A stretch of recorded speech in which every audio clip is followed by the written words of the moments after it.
Kemudian tilka ayatul Quran. Menarik ini ya. Jadi Quran ini kadang disebut hadza, maknanya ajarannya, petunjuknya, hikmahnya dekat. Kalau disebut tilka atau zalika karena dia teramat tinggi, teramat agung. Sama dengan lagu kemerdekaan, di sanalah aku berdiri. Padahal dia berdiri di sini. Jadi menyebut di sana itu berarti ketinggian, keagungan atau sebentuk kesakralan. Nah itu dia.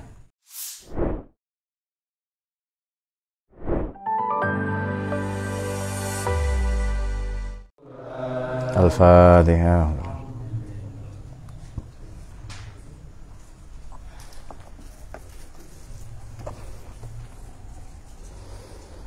Bismillahirrahmanirrahim. Salatu wassalamu ala sayyidina Muhammad Rasulullah wa ala alihi wa sahbihi wa ala mab'ad. Mula-mula ada sebilah tanya begini. Bagaimana cara mengisi kemerdekaan yang baik bagi milenial? Atau bagaimanakah cara meneladani para pahlawan, ketokohan mereka, perjuangan mereka, kemudian keteladanan mereka bagi milenial atau Gen Z saat ini, generasi zilenial ya atau Gen Z saat ini. Maka saya kira cara paling ideal, cara paling utama adalah mengisi kemerdekaan itu, membebaskan kita dari cara pandang atau pola pikir lama, pola sikap lama yang buruk, menuju cara berpikir atau pola sikap yang baik, sekurang-kurangnya dengan pendekatan bahwa Al-Quran atau kajian tafsir pada kesempatan sore ini yang temanya adalah Quran ini tidak bikin kita susah, Quran ini tidak bikin kita repot. Oleh karena itu cara mengisi kemerdekaan yang tepat adalah dengan menambah atau memperkaya wawasan, dengan merentangkan pikiran, serta dengan terus mengupgrade pengetahuan kita. Itu cara paling sederhana, cara paling mungkin untuk kita tempuh saat ini. Bahwa mungkin ada saudara kita yang karnaval, yang lomba-lomba seperti kemarin di sini atau karnaval, ya itu hal lain ya. Tapi bagi kita mengaji itu cara paling ideal untuk mengisi kemerdekaan. Bismillahirrahmanirrahim, kita akan membaca surat Thaha. Untuk kemudian kita komparasikan dengan surat Hijr dan surat Naml. Ini sebagai karena kemarin ada kendala teknis ya. Bismillahirrahmanirrahim. Thaha. Thaha. Thaha ini salah satu nama Nabi Muhammad berdasarkan hadis. Ada 220 lebih nama Nabi. Jadi Thaha, Tosin, Yasin, kemudian Ahmad, Hamid, Mahmud ya. Yang lazim adalah Muhammad. Kalau Ahmad kalau Mahmud itu dia terpuji, tindakannya terpuji, syaratnya terpuji adalah dia melakukan kebaikan tanpa terpaksa, kemudian berangkat dari dorongannya dari yang independen, kemudian ia menjadi kebiasaannya, serta yang tak kalah penting ia tidak bertentangan dengan syariat, tidak bertentangan dengan kebaikan tertinggi atau sumum bonum dalam tradisi masyarakat. Sumum bonum ini istilah untuk yang dikemukakan oleh Marcus Tullius Cicero ya, yang kelak dikembangkan oleh Immanuel Kant, seorang filsuf dari Jerman. Thaha. Ada yang mengatakan ini akronim, yakni singkatan dari Thohir dan Hadi. Jadi Thaha, wahai Nabi yang Thohir dan Hadi. Yang Thohir pribadi yang suci, maka semuanya suci. Kelahirannya, leluhurnya, nasabnya, kemudian perbuatannya, keteladanannya, perjuangannya, kiprah agamanya, kitab sucinya, kemudian hikmah-hikmah perjuangannya, semuanya suci. Dan Hadi, semuanya berisi tentang petunjuk yang ini nanti diperjelas pada surat An-Naml dan surat Al-Hijr. Oke. Makna yang lain Thaha ini ya wahai tokoh saja, wahai pribadi. Jadi saya ada 20 surat ya yang dimulai di Quran dengan huruf muqatta'ah. Kaf, ya, ain, shad, kemudian alif lam mim ra dan alif lam ra, kemudian yasin, nun dan seterusnya. Ada yang 1 sampai sekian huruf. Oke. Jadi wahai pribadi, wahai tokoh yang suci, yang lagi menjadi figur, wahai figur pribadi tokoh yang seluruh hidupnya, seluruh aksentuasi hidup, perjuangan, narasi, kitab sucinya, hikmahnya, keteladanannya, kerasulannya semuanya suci, lagi memberi hidayah, memberi petunjuk, memberikan bimbingan atau direction kepada kita. Akan tetapi di surat Thaha ini perlu dicatat 85 atau 90 ayat setelah ayat ke-9 ini berkisah tentang Nabi Musa.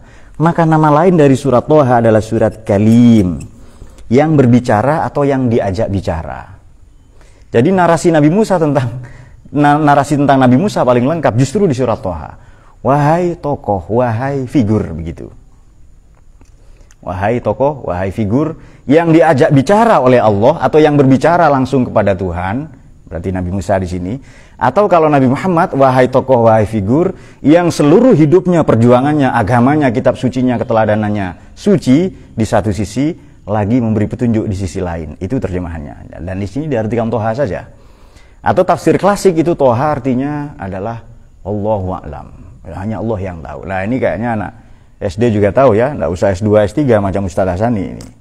Nggak usah. Oke, ma anzalna 'alaikal Qur'ana litashqa. Sungguh kami tidak menurunkan, tidaklah kami menurunkan. Kami berarti Allah melibatkan malaikat Jibril. Yang mana rekaman pribadi malaikat Jibril itu ada di surat apa kemarin? Masih ingat? Muta'in sama amin ya, zi quwwatin inzalil arsy makin. Yang begitu itu. Kemudian ma'anzalna, tidaklah kami menurunkan Quran ini kepadamu litashqa, untuk engkau merasa berat, merasa susah. Jadi begini, ada provokasi, ada agitasi, ada black campaign, kampanye hitam bahwa wah Nabi Muhammad ini bersusah payah. Tidak. Memang beliau bersusah payah ya. Sebutkan nanti di surat Ahzab tentang Nabi Muhammad ini kerepotan mendamaikan. Jadi beliau ini mengangkat seorang anak namanya Sayyidina Zaid. Kapan-kapan kita ulas ini di surat Ahzab ayat 28 sampai 34 ini. Kapan-kapan kita ulas ya di surat Ahzab. Jadi ceritakan Sayyidina Zaid Allah nikahkan. Maka di Quran begini. Ada rumusan begini. Kalau nama orang disebut langsung satu-satunya pribadi di kalangan sahabat Nabi yang disebut langsung namanya Zaid. Itu di surat Ahzab itu. Ayat 28, 29, 30, 31 ya disebutkan itu. Yang mana Allah nikahkan dengan diangkat ya, Allah kasih nikmat kepadanya, kemudian engkau memberi nikmat kepada dia. Maknanya Allah kasih nikmat, dia dijadikan Islam. Kemudian Muhammad engkau memberi nikmat kepada Zaid, itu maknanya apa? Kau angkat menjadi anak. Ini nanti ada 8 sampai 9 konsekuensi hukum fikih ya di surat Ahzab ini. Baik, ini sorry ini kajian pasca sarjana, ini kajian para ilmuwan. Oh, ada yang amin ini ya. Ini kajian para filosof ini. Kalau ada yang masih SMA macam Bagas ya bagus lah, enggak apa-apa. Tapi tadi ada Ritonga, lomba cerdas cermat, dikalahkan anak SMP. Nah, baik, itu bagus ya. Lalu ada yang peran pengganti pakai 2 orang, namanya Dita tadi. Jadi Sayyidina peristiwa Zaid ini tidak akan terulang lagi. Yakni tidak terlarang bagimu menikahi mantan istri anak angkatmu. Ini status anak angkat nggak sama dengan anak kandung ya. Ini anak saya, sorry pakai iki tadi ya. Ini anak saya, maaf. Ya karena bahasa kampung ya. Ini anak saya. Tapi Allah menegur, iya itu anakmu tapi bukan anak kandung.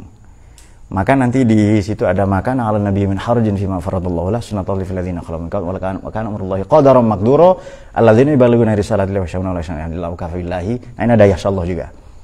Kafa billahi hasiba. Oke. Nah,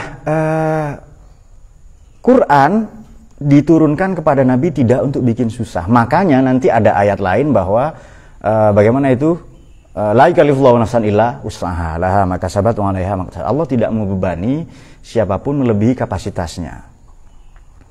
Dan nanti disinggung juga di surat Kahfi, fala'allaka bakhi'un nafsaka 'ala atharihim illa yu'minu bihadzal haditsi asafa. Illa bihadzal haditsi asafa.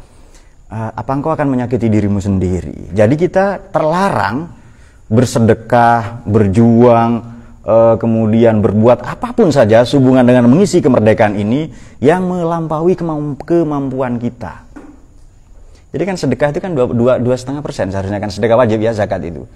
Jangan punya motor sedekahkan motormu, Anda jalan kaki. Kan ada kan uspal ya, uspal kan ustaz palsu. Ya oknum ustaz gitu saja yang Bapak punya motor, ya ingin jadi mobil, sedekahkan mobilnya, jalan kaki habis itu.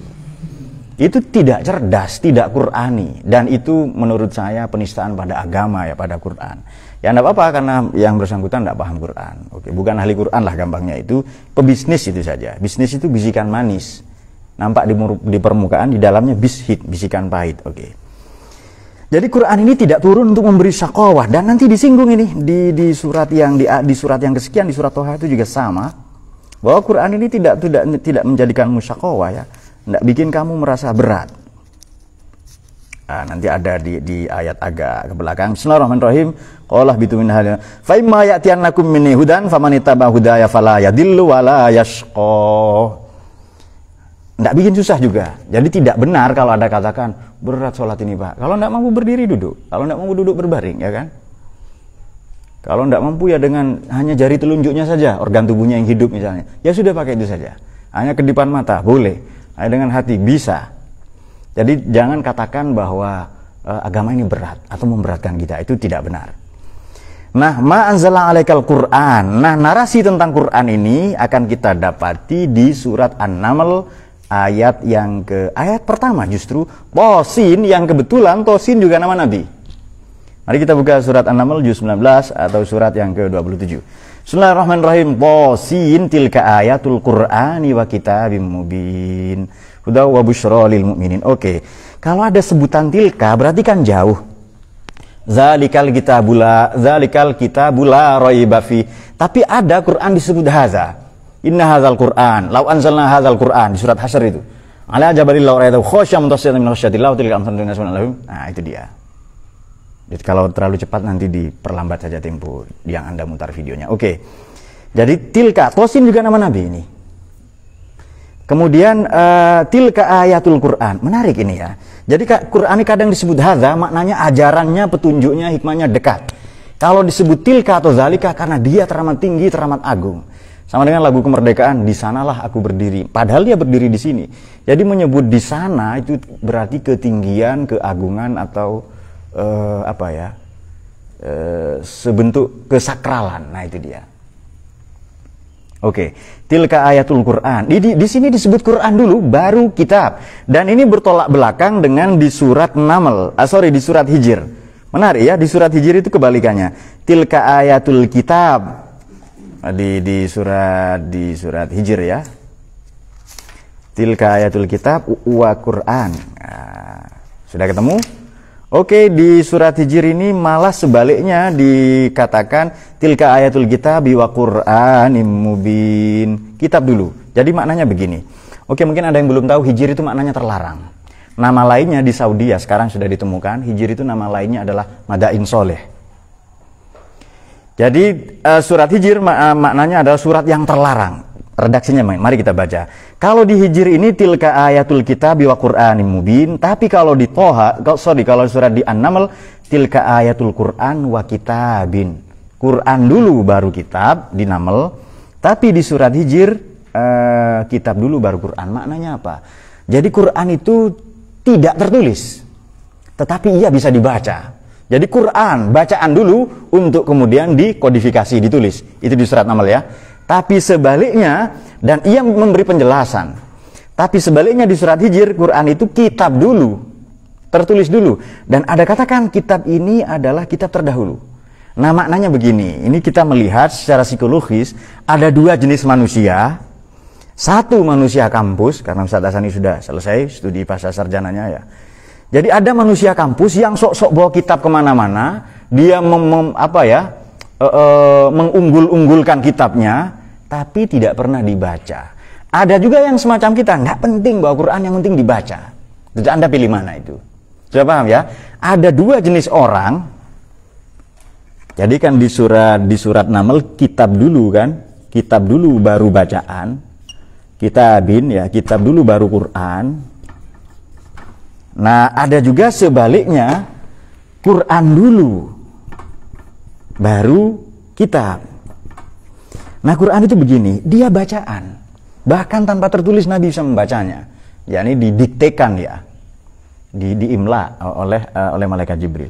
Tapi ada sementara orang yang menganggap Quran ini atau kitab suci terdahulu, mereka yang membanggakan kitab sucinya, ini kitab, tapi dipelajari, alih-alih dipelajari, bahkan Quran dibaca saja tidak, itu dia.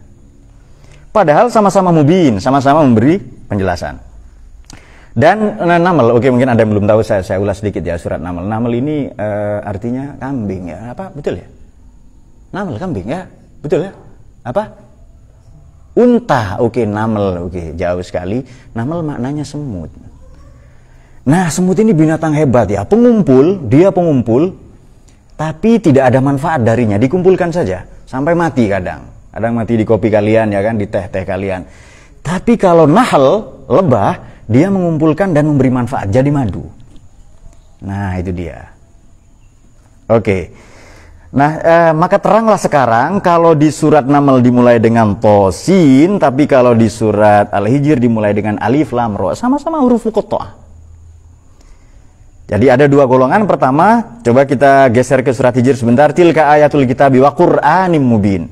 Dialah ayat-ayat Alkitab, maknanya kitab suci sebagai tulisan, untuk kemudian menjadi bacaan. Ada orang yang memprioritaskan teksnya daripada bacaannya, mubin, tapi sama-sama memberi penjelasan. Ayat yang kedua, rubama, kapan-kapan kita ulas lebih dalam ya surat Hijr ini. Rubama yawaddul ladzina kafaru law kanu muslimin. Oke, ini sekarang ulumul Quran. Ya, teman-teman yang sudah hatam Itqan ini. Rubama apa maknanya? Apa maknanya? Oke, lihat terjemahan Depak, apa maknanya? Oh, kadang-kadang. Jadi begini. Ya sudah, enggak apa-apa ini terjemahan Depak, tapi karena saya ilmuwan saya enggak pakai. Dit ya. Mungkin Dita mau niru kalimat itu ya kan. Lalu duduknya saja di rubama ini menunjukkan sesuatu yang bertolak belakang. Maknanya apa? Kadang-kadang sedikit, kadang-kadang jarang, kadang-kadang sering. Itu kan bertolak belakang gitu. Coba kita artikan kadang-kadang. Maknanya rubama, peristiwa yang sering, often, bahasa Inggris often. Oh, tulisannya often. Ada yang rare atau seldom, jarang. Oke. Rubama yawaddul ladzina, yawaddu dari kata mawaddah.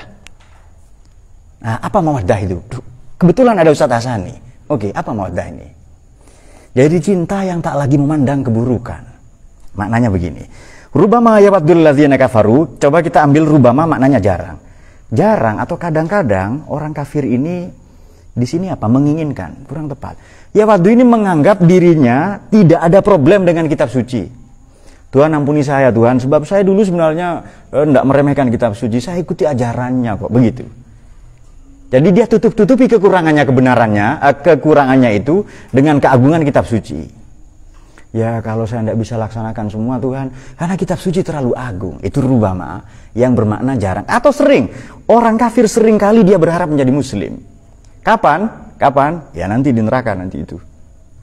Ada banyak ayat yang menceritakan itu. Kalau begitu bagaimana? Biarin saja mereka Muhammad zarhum ya'kulu wa yatamatta'u wa yulhihimul amal. Biarin saja mereka makan sepuas-puasnya, ugal-ugalan, dan mereka dilalaikan oleh amal, oleh hayalan-hayalan mereka. Oke. Sudah? Sekarang geser lagi sebelum kita bahas Toha. Geser lagi ke Naml sekarang. Quran itu tadi kan hadi ya kan? Toha dan hadi menjadi hudan. Kalau saya katakan dia memberi petunjuk, mungkin dia memberi petunjuk sedikit, mungkin banyak, mungkin jarang-jarang, mungkin sering. Sama dengan saya katakan waktu itu kalau tidak salah, dia cantik. Mungkin dia cantik menurut Anda. Bagi Isron tidak, karena seleranya mbah-mbah, ya kan? Beda lagi. Mungkin bagi siapa? Dita, dia cantik. Bukan perempuan, dia seleranya cowok, ya kan? Nah, atau tanaman itu cantik dan seterusnya. Jadi dia cantik mungkin nilainya 7, 8, 6 mungkin beda-beda. Tapi kalau dia adalah kecantikan itu sendiri, maka seluruh predikat, seluruh atribut perihal kecantikan ada padanya. Kalau Nabi dikatakan hudan atau Quran itu hudan, maka kalimatnya, maknanya, oleh karena itu nanti surat Toha 1:8, ada yang katakan 1-5, itu penyebab Sayyidina Umar masuk Islam. Surat Toha 1-5, ada yang katakan 1-8, itu penyebab hanya membaca keindahannya saja. Jadi ya memang susah ya menerjemahkan. Di Indonesia sudah ada upaya dari para penyair seperti Bapak Habe Yasin ya, bikin terjemahan Quran yang puitis. Saya sudah pelajari dan ya banyak menyimpang dari makna Quran karena memang bukan ahli Quran. Tapi saya kira itu satu upaya, satu usaha lah, patut kita apresiasi ya. Sama dengan siapa? Bin Bas, Nasruddin Albani ya kan? Albani orang Albania, orang Eropa, ingatannya kuat. Dia riset melakukan penelitian Quran. Sebenarnya dia bekerja di tukang servis jam, tapi dia habiskan waktunya di perpus, lalu dia riset hadis, dan hadis-hadis yang sudah disahihkan oleh Imam Bukhari, Muslim, Tirmidzi, Nasai, Ibnu Majah, Ahmad, Abu Daud, Ad-Dailami, kadang dihasankan, didoifkannya. Tapi saya kira itu satu usaha. Lebih baik daripada kalian atau kita yang belum berusaha, betul ya? Nah, buat kita menolak, iya, tapi itu satu upaya, satu usaha. Nah, sama dengan ini yang kita bahas ini. Ya. Jadi kalau Nabi dikatakan kalau Nabi dikatakan atau Quran dikatakan hudan, seluruhnya petunjuk. Babusro dan kabar baik. Coba Quran kabar baik. Nyambung enggak dengan surat Toha ayat kedua tadi? Ma anzalna 'alaikal Qur'an litashqa. Quran enggak bikin kamu susah. Ya mungkin bagi sementara orang susah belajarnya karena terlambat ya kan. Tapi jangan lupa Sayyidina Abu Bakar baru bisa baca Quran umur 38 tahun. Nah, itu dia. Hudaw wa busyra lil mu'minin. Oke, sekarang kita kembali ke Toha ya. Kita sudah dapat narasinya bahwa Quran kadang disebut kitab dulu, kadang disebut Quran dulu. Kalau disebut kitab dulu berarti dia tulisan, ada orang yang menganggap tulisannya tuh wow, teksnya, ada yang menganggap bacaannya. Makanya Quran ini bacaannya saja diperlombakan. Musabaqah tilawatil Quran.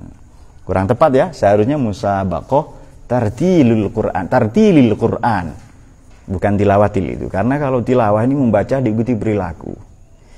Nah, tapi kalau itu dianggap sebagai tarhib motivasional, tujuannya supaya ya siapa tahu Pak dengan membaca nanti perilakunya baik, itu boleh dibenarkan. Tapi dalam kebahasaan ya tidak tepat ya, atau kurang tepat.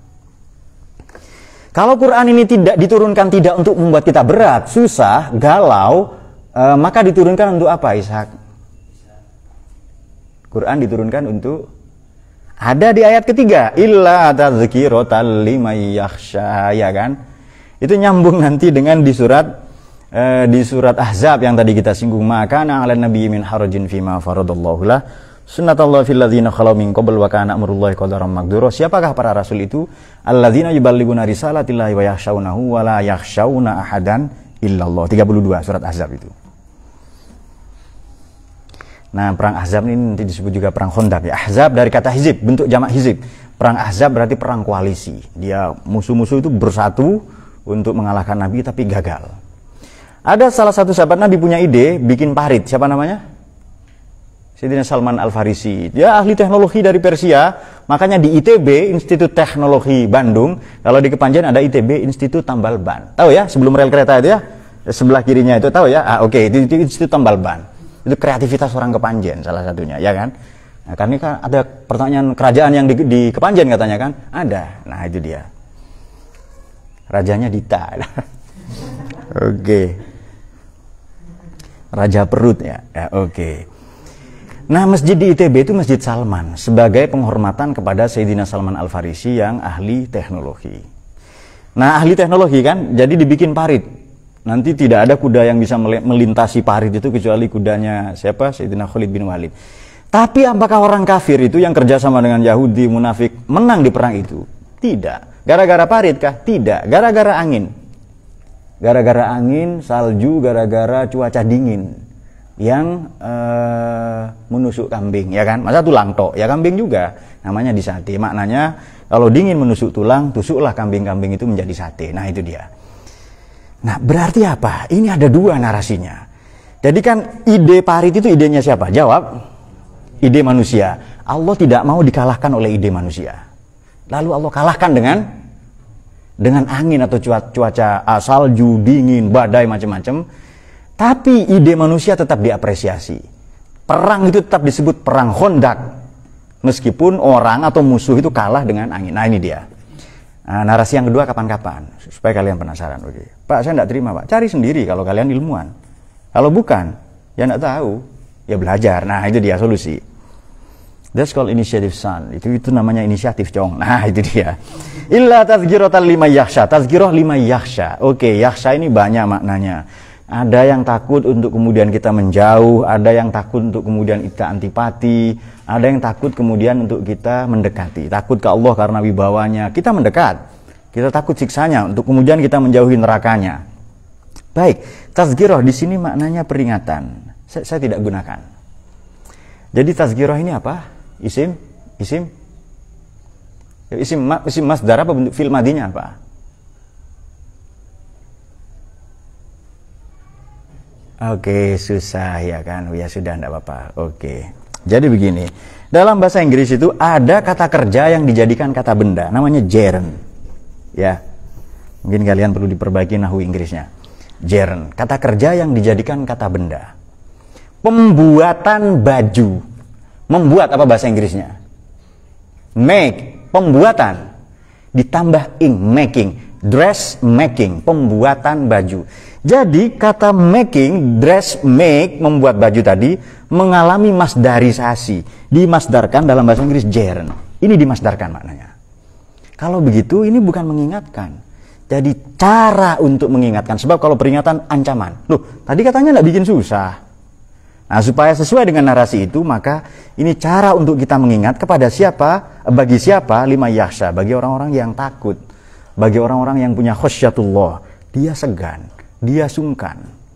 Dia tidak mau Allah berpaling darinya kepadanya. Dia tidak ingin sukut mir rahmatillah, dia tidak ingin gugur dari pandangan Allah. Nah, itu dia. Kemudian masih menceritakan Quran, tanzilam mimman. Nah, man pertama manusia, man yang kedua Allah. Makanya man ini kadang disebut manusia, kadang disebut Allah ya. Bagaimana itu? Yang katanya orang ngawur siapa ya? Yang ada katakan akhirat tidak kekal, Agus Mustafa atau Agus Mustopeng, saya lupa. Pokoknya itulah namanya. Oke. Bagaimana? Qalu ataj'alu fiha may yufsidu fiha. Berarti sudah ada orang sebelumnya. Karena man itu untuk manusia. Kan malaikat protes itu kan, may yufsidu fiha wa yasfikud dima. Man ini bukan hanya untuk manusia, bahkan ada untuk dita, untuk ular, untuk perut. Wa minhum may yamshi 'ala batni. Ada yang jalan pakai perutnya, meliak-liuk itu. Ada yang jalan pakai 4 kaki. Masa orang, masa manusia itu? Wa minhum may yamshi 'alal arba', 'ala rijlain ya. Berarti man ini digunakan untuk Tuhan, manusia dan binatang. Man di Quran 861 kali. Man pertama buruk, man terakhir buruk. Man pertama minhum may yaqulu amanna wa ma hum bimu'minin. Man terakhir may ya'mal mithqala dzarratin syarron yarahu. Itu dia. Saya sudah jarang cerita begini ya. Kalau dulu saya sebutkan titik sekian, huruf H sekian. Zaman dulu ya ngaji masih jahiliyah lah menurut saya. Yang masih pamer-pamer kepandaian itu orang bodoh, ya kan? Kita sudah ilmuwan, makanya gini duduknya Dita kan. Nah, itu dia.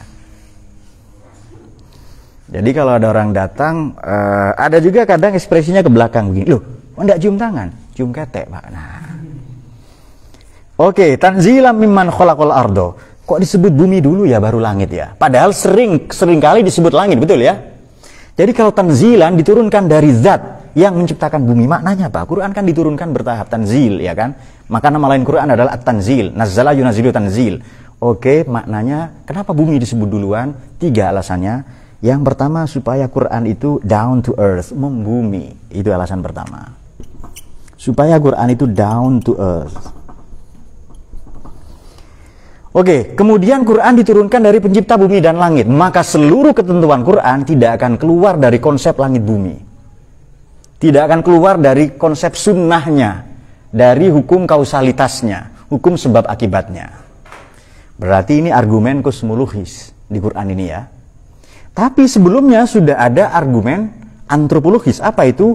Ma anzala 'alaikal Qur'ana litashqa illa tadhkiratan liman yakhsha. Argumen teologis. Tanzilan mimman khalaqal arda was sam. Ini argumen teologis lagi atau teleologis. Kemudian kenapa harus bumi dulu? Ini supaya membumi. Yang kedua, jangan katakan Quran ini keluar dari jangkauan, di luar jangkauan kita. Kalau di luar jangkauan, ngapain dia diturunkan untuk kita? Memang ada alif lam mim, alif lam ra itu bukan susunan bahasa Arab ya. Jadi tidak ada di kamus bahasa Arab. Apa mana alif lam mim, alif lam ra, tosin, toha, yasin? Tidak ada maknanya itu. Ini kemukjizatan Quran. Tapi tetap ia berada di jangkauan manusia. Manusia bisa mencandera, manusia bisa mencerapnya, bisa merengkuh, menggamit makna-maknanya, ya meskipun terbatas. Tapi jangan katakan Quran itu the untouchable, sesuatu yang tak tersentuh. Quran bisa dijangkau. Kalau enggak, ngapain turun untuk kita, ya kan? Nah, itu dia. Itu alasan yang kedua. Nah, yang ketiga alasannya ada di bawahnya. Dan zat yang menurunkan itu, zat yang menurunkan siapa? Pencipta bumi dan langit, supaya Quran membumi. Dan tatanannya tidak ada yang keluar dari konsep kemanusiaan kita atau hukum sebab akibat. Ar-Rahmanu 'alal arsy istawa. Dialah Maha melimpah kasih sayang yang paripurna. Maknanya apa? Berarti Quran ini isinya cinta kasih. Jangan membunuh, mencaci maki, menghardik, menista orang lain, agama lain dengan mengatasnamakan Quran, sebab Quran isinya adalah kasih sayang. Itu dia maknanya. Berarti kenapa disebut bumi? Ya memang Quran itu manusiawi. Jadi Tuhan sedemikian, tanda kutip ya, Tuhan sedemikian manusiawi. Kalau pakai argumen Wahidin Ibn Arabi Al-Kibritul Ahmar, apa katanya? Pada diri Tuhan, tanda kutip, ada nasud, ada unsur kemanusiaan. Kalau Allah tampakkan jamalnya, kita bisa ngobrol enteng dan akrab sekali dengan Tuhan. Kalau Tuhan tampakkan mazahirul jalal, malaikat Jibril saja takut. Tapi kalau tampakkan mazahirul jamal, Tuhan itu indah sekali. Kamu berbuat dosa, ya sudah, sebanyak-banyak dosamu, tetap lebih luas ampunanku. Ya kan? Para pendosa dipanggil, Qul ya ibadiyalladzina asrafu ala anfusihim, surat Zumar 53, la taqnatu min rahmatillah. Ini berarti Tuhan menampakkan mazahirul jamal, keindahannya. Maka nanti oleh Imam Busiri disinggung gitu kan? Ya kan? Bagaimana? Innal kaba'ira fil ghufran kallamam. Ya nafsu la taqnati min zallatin azumat innal kaba'ira fil innal kaba'ira fil ghufran kallamam. Atau di ya akramal khalqi liman aludzu bihi siwaka inda hululil hadithil amim. Terus wala yadiqa Rasulullah jauka bi zil karim tajalla bismi muntaqim. Ya akramal khalq, wahai makhluk paling mulia, maliman aludzu, tak ada bagiku, aku tak punya tempat berlindung bernaung siwaka kecuali engkau wahai Kanjeng Nabi. Inda hululil hadis. Nah, hulul. Jadi beliau pakai teori hulul sebenarnya. Jadi Burdah ini bisa dibaca dengan sekian banyak disiplin ilmu ya, tapi mungkin kawan-kawan, saya kira yang tua-tua Ustaz di sini sudah tahu. Oke. Ketika terjadi malapetaka di hari wala yadhiqa Rasulullah, kasih sayang Nabi tidak berkurang. Cinta kasihnya, kedermawanannya, bahkan syafa'atul uzma dari beliau, izil karim, ketika Allah menampakkan tajalla bismi muntaqim, itu maknanya Allah menampakkan mazahirul jalal, bukan mazahirul jamal. Allah menampakkan sebagai muntakim. Makanya Tuhan tunjukkan keadilanmu. Itu doa orang bodoh. Bukan arif billah, sorry, bukan bodoh, bukan arif billah dia. Kalau arif billah, kenapa sombol dia. Maman itu bingung antara simbol dengan sombong. Karena kesombongan simbolnya kesombongannya. Akhirnya sombol, ya kan. Ketahuilah anak muda, kesombonganku lebih tinggi dari kesombonganmu, katanya. Nah, itu dia. Itu nanti Allah memanggil semua, aina mulukul ard, mana raja-raja dunia, ainal jababiroh, aina ibnul jababiroh, mana orang-orang bengis, kemudian orang-orang yang bertindak hipokrit, orang yang bengak, yang sewenang-wenang, mana putra-putra mahkota yang kejam itu, yang despotik, mana ainal muluk, aina abnaul muluk, mana putra-putra anak-anak raja itu. Dan bumi itu ditanya, aina anharuk, mana sungai-sungaimu, aina asjaruk, aina biharuk, mana lautmu yang kau bangga-banggakan itu. Nanti terakhir Allah memanggil ya, ainal ladzina asyu min khairi wa abadu ghairi, mana orang yang hidup dari kemurahanku tapi mereka menyembah selainku. Lalu Allah bertanya, limanil mulkul yaum, siapa raja di raja hari ini. Nah, itu Allah tajalla bismi muntakim. Kok manusia? Malaikat Jibril saja takut kalau begitu itu. Nah, tapi kita diajarkan para ulama, para kiai, para sufi, Allah ini seringkali menampakkan mazahirul jamal. Allah menampakkan keindahannya ke kita. Ya berbuat dosa ya santai, ya kan? Kepada para nabi kadang Allah gampang tersinggung. Nabi Adam dosa, tanda kutip ya, bukan dosa macam kalian, bukan bokep, bukan. Memang ini bukan dosa sebab dia maksum ya. Beliau alaihissalam maksum. Tapi bagi Allah ini sebentuk kesalahan. Nanti dalam perspektif saudara kita Kristen ini dianggap original sin. Bukan dosa asli, dosa waris. Kalau orang ini manusia punya dosa waris yang diwarisi Nabi Adam alaihissalam dan Eve itu Hawa, bahasa mereka Eva atau Eve, maka harus ada juru selamat, sang penebus, sang Mesias, dan itu adalah Al-Yasu'. Al-Yasu' adalah Jesus Christ. Bahasa Arabnya Al-Yasu'. Nah, di sini ada siapa yang mau dipanggil Al-Yasu'? Nabi Isa, Ma'ruf. Siapa yang bilang Ma'ruf tadi? Oh ya sudah. Ini Nabi Isa, ini Alaihissalam. Ini Nabi kita, Yus. Kalau tidak beriman ya gugur akidah Anda kan. Oke. Dari kata warot ya, al-waroti Kemudian karena hidup di Kepanja dipanggil Wartono. Nah. Oke, kita teruskan. Kalau begitu, Ar-Rahman dia maha pelipur kasih, alal arsy istawa. Kira-kira begini, kalau bumi ini ibarat koin dan aras itu hamparan padang pasir, sesuai sabda Nabi, maka tidak ada yang luput dari rahmatnya Allah, dari cinta kasihnya Allah. Apa yang sering luput dari perhatian Anda? Ya kan? Apa yang paling Anda benci? Bahkan kotoran pun dirahmati oleh Allah itu. Semuanya mendapatkan rahmat, mendapatkan cinta kasihnya. Seharusnya pribadi muslim begitu. Karena dia sudah mengunduh nilai-nilai Quran, maka dipantulkannya, dipancar tularkannya dalam keseharian, dalam bentuk cinta kasih atau kasih sayang. Nah, ini menarik pandangan salah seorang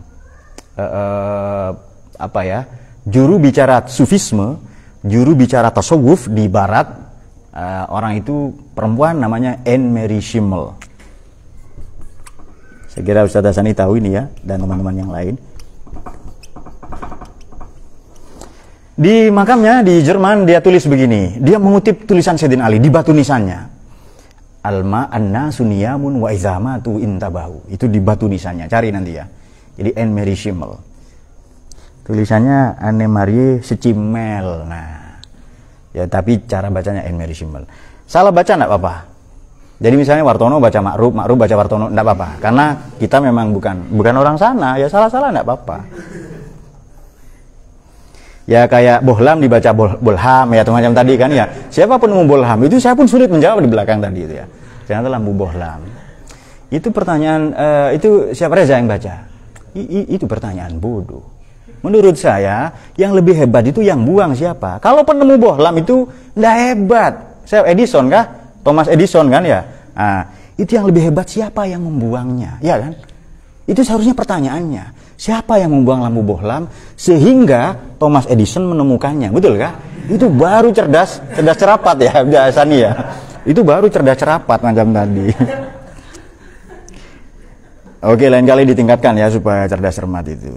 Tapi saya tadi menikmati hiburan saja karena bagaimana ya?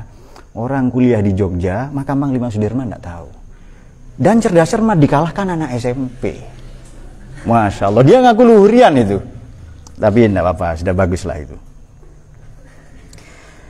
Oke, lahu ma fis samawati, Allah milik Allah yang ada di langit kemudian di bumi. Ini ya, Quran itu seimbang ya. Setelah tadi sebut bumi untuk kemudian sebut langit sekarang. Perhatikan ayat yang ke-6. Setelah tadi sebut bumi, sekarang sebut langit. Mama tahtas saro. Tahtas saro ini 4 maknanya. Saro itu permukaan tanah, kemudian tanah lembab, perut bumi, atau tanah yang tidak pernah disentuh. Di mana tidak tahu, mungkin ada kan tempat yang belum pernah disentuh manusia. Entah kutub selatan, selatannya lagi, dan seterusnya. Jadi itu makna saro. Kalau di sini diartikan satu makna saja, bawah tanah. Oke. Bawah underground ya. Dan Quran itu seimbang, sama dengan begini. Zuyyina linnas hubbus syahawat minan nisa. Setelah sebut nisa apa? Wal banin. Jadi Allah jaga perasaan wanita. Apa perempuan tidak syahwat kalau lihat maman? Nafsu, ingin lempar pakai batu bata, ya kan? Tapi dikatakan laki-laki yang bernafsu di situ.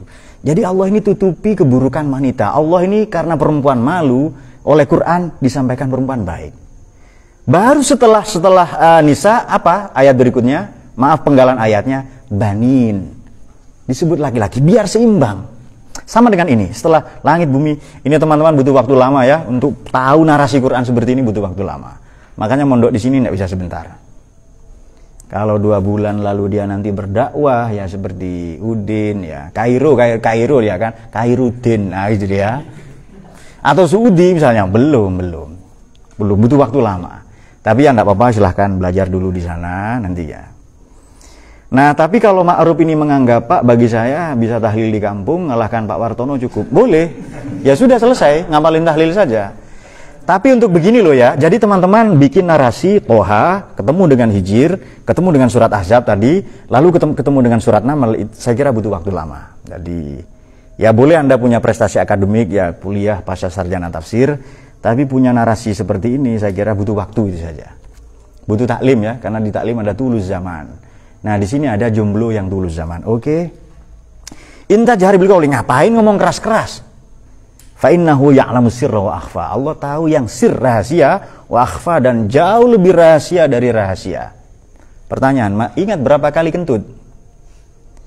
Ingat berapa kali mempermalukan Nabi Muhammad? Ingat beberapa kali kita membuat durhaka Allah itu misalnya. Atau jangan terlalu jauh. Ingat berapa kali kita durhaka ke orang tua? Itu kita rahasiakan dan itu lebih dalam dari rahasia. Berapa kali kita durhaka ke Allah misalnya? Wah, kejauhan. Berapa kali kita menyakiti perasaan orang tua? Jangan Anda ingat, itu akhfa, yang jauh lebih sir, lebih rahasia dari rahasia. Dan yang lebih tersembunyi. Jadi berapa kali kita, kalau kebaikan mungkin masih kita ingat ya. Wah itu Pak. Nah makanya kadang ada orang ini sombol. Kembali ke Maman, bukan sombong ya. Ada orang ini sombong begini. Ini murid ini pinter gara-gara ngaji ke saya. Ini Pak perempuan ini saya tidak jelas Pak perempuan Pak. Gara-gara jadi istri saya dia jadi baik. Pertanyaan begini, siapa yang ciptakan perempuan itu? Allah yang maha baik atau Allah yang jahat? Nggak ada ciptaannya yang buruk berarti. Pak, tapi kenapa ada najis? Karena kita tidak berhasil menjaga yang suci. Kenapa ada gelap? Karena kita enggan merengkuh cahaya. Padahal kegelapan itu tujuannya dihikam. Rubama waradatiz zulamu alaika liyu'arrifaka qadra ma mannan bihi ilaika. Ya kadang kita butuh gelap supaya sadar makna cahaya.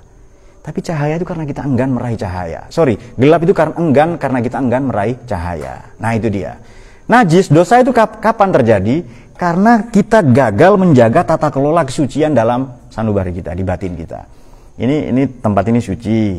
Kok tiba-tiba ada siapa? Misalnya dinosaurus ya, buang kotoran di sini. Misalnya dinosaurus peranakan dinosaurus yang ke 60 juta sekian namanya ayam. Kok bisa ada kotoran ayam? Berarti kita gagal menjaga kesucian. Anak ini sudah suci, bukan kita yang bikin anak ini hebat, ya memang Allah itu. Terus bagaimana ya, tugas kita menjaga saja. Nah sama dengan kalian ya, kalian ini sudah baik semua. Kok ada yang amin ya? Baik itu sok baik itu loh. Oke, kalian baik semua. Kalian datang ke sini dengan niat baik. Terus apa hebatnya seorang guru kalau dia hanya menunaikan tugasnya atau kewajibannya?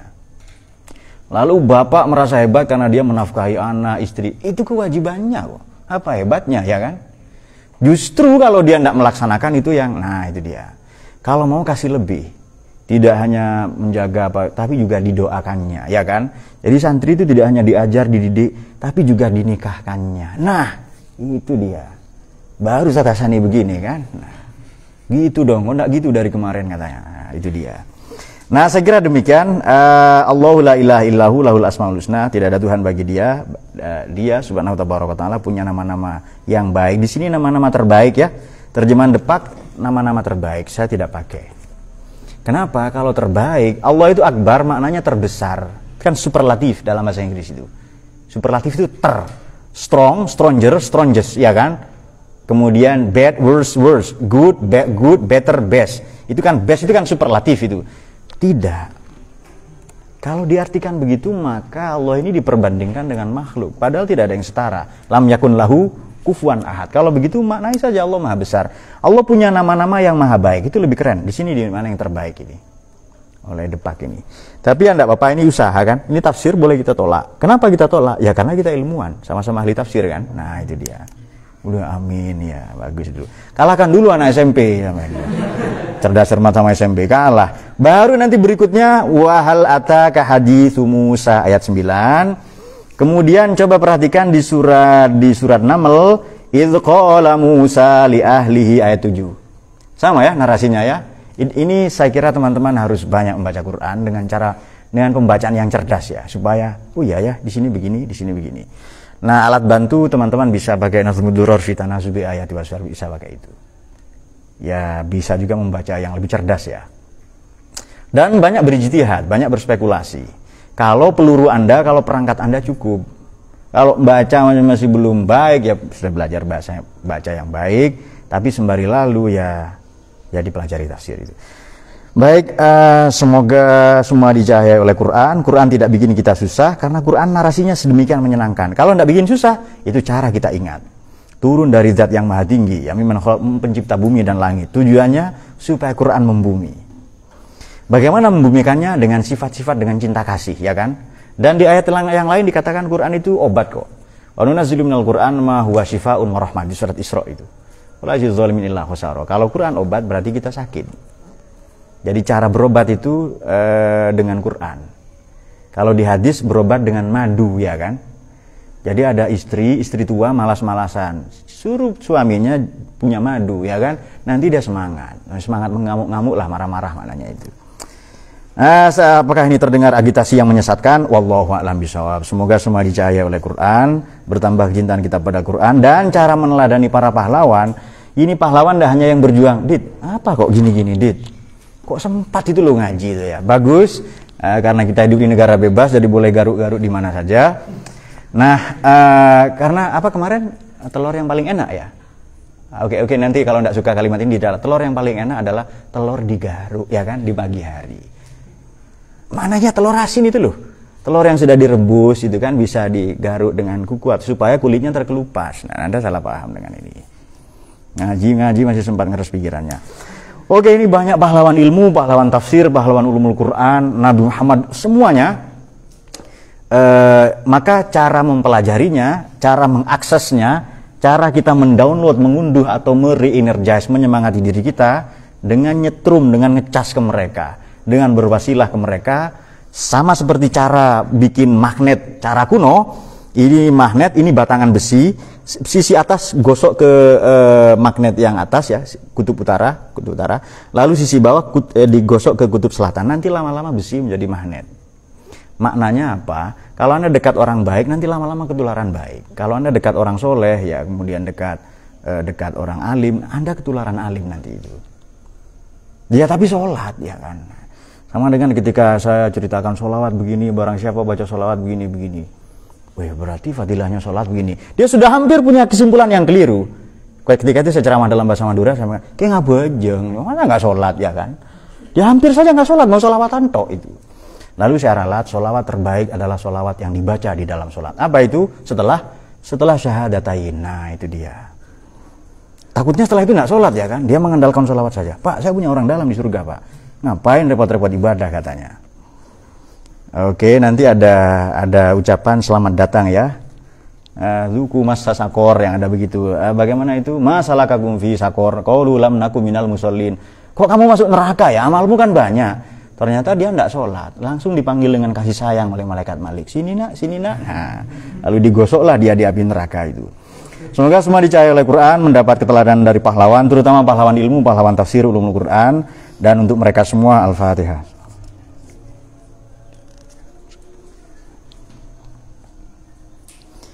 Allahumma arhamna bil Qur'an waj'alhu lana imaman wa nuran wa hudan wa Allahumma zakkirna minhu ma nasina wa 'allimna amin warzuqna tilawatahu ana al-laili wa atrafan nahar waj'alhu lana hujjatan ya rabbal alamin. Allahumma fiqh ila mitari. Assalamualaikum warahmatullahi wabarakatuh.